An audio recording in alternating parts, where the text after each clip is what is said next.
There is a global government. They are intending to exterminate us, and they want to enslave us. And they're going to do it through technology and through food control. I think that the intelligence agencies probably know about this event. Is it a high priority for them? No. I mean, what are they going to care about a bunch of people who are curious about homesteading?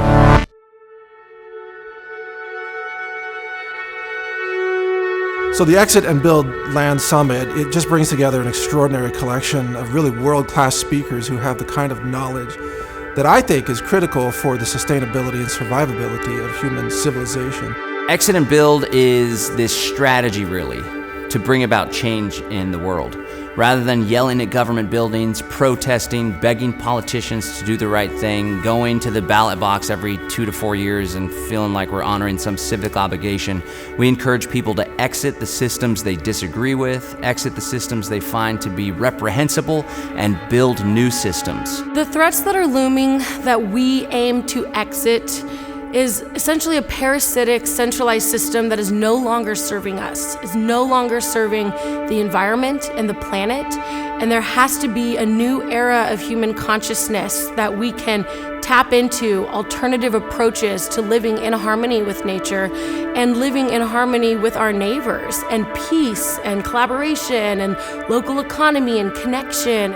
Exit and Build is not just about physical location, but it's about exiting from what I consider slavery systems of various types, systems that don't align with our values, that might actually hold us back or limit our freedom, and if not now, in the future will limit our freedom by continuing to be a part of them. We are at the Exit and Build Land Summit 3, located at the Bastrop, Texas Convention Center. I'm John Bush. I'm the founder of Live Free Academy, and along with my wife, Rebecca, we host the Exit and Build Land Summit, bringing together people who are looking to exit the cities, buy land, and build community in the country. The country has been through over 100 years, several like big green, back to the farm, back to the earth movements, and this one seems different. Our ultimate purpose is to attract like-minded people that care about freedom, get them out of the cities, and connect all these communities so one day we can experience true political autonomy and self-governance. We are at the farm immersion tours for Exit and Build 3, and this is an integral part of what this event is about, because this is the hands-on application of taking in the knowledge and seeing firsthand how you actually apply it into your own homestead. Well, the farm tour looks great, you know, and it was fantastic to experience these people showing us homesteading life. So we're at Habitable Spaces, which is an arts and agricultural focused nonprofit.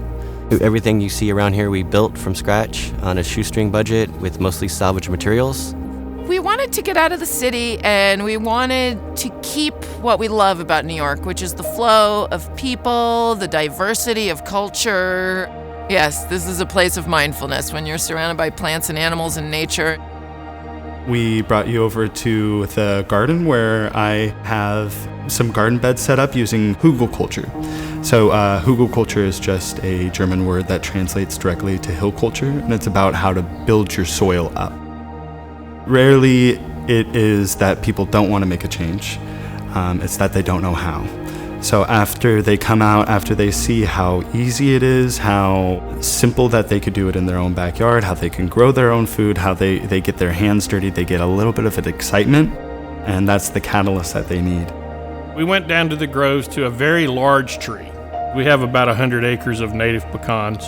If that tree is about 300 years old, and it could be, then the Indians could have been eating the pecans off that tree. Well, you can start learning about farming at any time in your life. I did not purchase my first farm until I was 39 years old, and I never planted a pecan tree till I was 41 years old.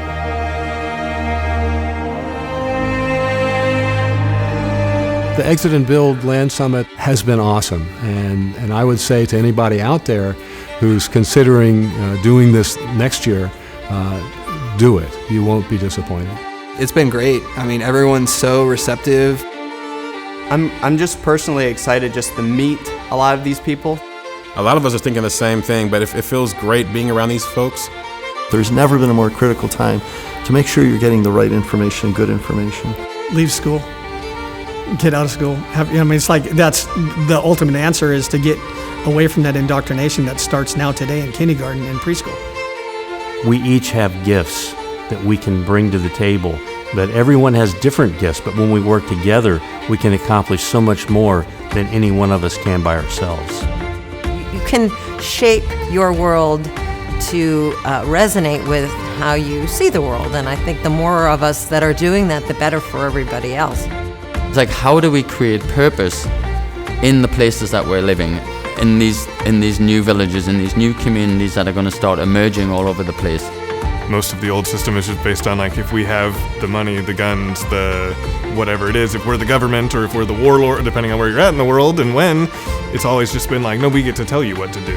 I think ultimately it does appeal to everybody. It's just having the courage to be able to step away from what is considered the norm. My advice is for folks is to follow your passion. Whatever just lights you up inside is the way. You're responsible for your own life, for your health, for the education of your children. And so the more you take that on, that's something that we can come together about. And that's what we need to do, is not look at our differences, not fear each other, but how can we work together to make this a better life for everyone? The government and big corporations want people dependent on them. But as we get back to the land, as we move out to the country, as we connect and trade and work and support one another, it makes it far more difficult to suppress these movements. It's going to eventually be a cat that you can't put back in the bag.